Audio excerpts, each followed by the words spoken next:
រកក្រីក្រម្នាក់នេសាទរាល់ថ្ងៃដើម្បីចិញ្ចឹមជីវិតតែអ្វីដែលចម្លែកនោះគឺត្រីពេញកន្ត្រកតែងបាត់ខ្លួននៅថ្ងៃបន្ទាប់លោកតាគីមខឹងសម្បាយ៉ាងខ្លាំងចំពោះរឿងនេះតែគាត់ក៏ត្រឹមតែអង្គុយនេសាទបន្តនៅមាត់បឹងទាំងអារម្មណ៍មិនសប្បាយចិត្តលុះព្រះអាទិត្យលិចគាត់ក៏នេសាទបានត្រីពេញកន្ត្រកមួយទៀតដើម្បីចាប់ចោលលួចត្រីលោកតាគីមកាន់ដំបងវិស័យលាក់ខ្លួនក្នុងកន្ត្រករងចាំពេលចោលលួចត្រីមកគាត់នឹងប្រយុទ្ធជាមួយវាឲ្យស្លាប់រស់តែដល់ពាក់កណ្ដាលអាធ្រាត្រលោកតាគីមដែលហត់នឿយទើបតែបិទភ្នែកភ្លាមកន្ត្រកក៏រង្គើភ្លាមបន្ទាប់មកវាហោះចេញពីដីឡើងទៅលើអាកាសយ៉ាងខ្ពស់ឆ្លងកាត់ពូក្រាស់ហើយទីបំផុតក៏ចុះចតនៅប្រាសាទមួយលើកំពូលភ្នំលោកតាគីមមើលទៅផន់ច្រឡំយ៉ាងខ្លាំងមួយវិនាទីក្រោយមកគាត់នឹងត្រូវចាក់ទម្លាក់លើដីរំពេចនោះសម្លេងពិនបានបន្លឺឡើងត្រីតូចមួយហាក់ដូចជាត្រូវមិនអាគមវាលោតលះឆ្ពោះទៅបន្ទប់ខាងក្នុងបន្ទាប់មកពួកវាបានលោតចូលមាត់ខ្លះមួយក្បាលខ្លះក៏ឃើញលោកតាគីមនៅចំពោះមុខហើយក៏បញ្ឈប់ការលេងពិន Tiktoria Kimbenek Tiktoria Tigorashavnik ឃើញលោកគីមអផប់ខ្លះធំពោះក៏លេងពិនម្ដងទៀតត្រីតូចក៏ចូលក្នុងពោះរបស់វាអស់អញជាចៅលួចត្រីថែមទាំងហ៊ានមើលងាយខ្ញុំទៀត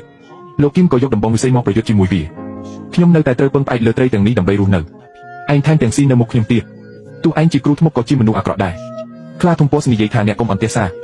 ខ្ញុំច្បាស់ជាមិនកុហកអ្នកទេជីក្នូនឹងត្រីទាំងនេះខ្ញុំនឹងផ្ដល់ឲ្យអ្នកនៅសុខមង្គលដ៏អស្ចារ្យនិងទ្រព្យសម្បត្តិដែលចាយមិនអស់ប៉ុន្តែអ្នកត្រូវចាំរបស់ទាំងនេះគ្រាន់តែជារបស់អ្នកបណ្ដោះអាសន្នប៉ុណ្ណោះមុនពេលម្ចាស់ពិតប្រាកដរបស់វាមកដល់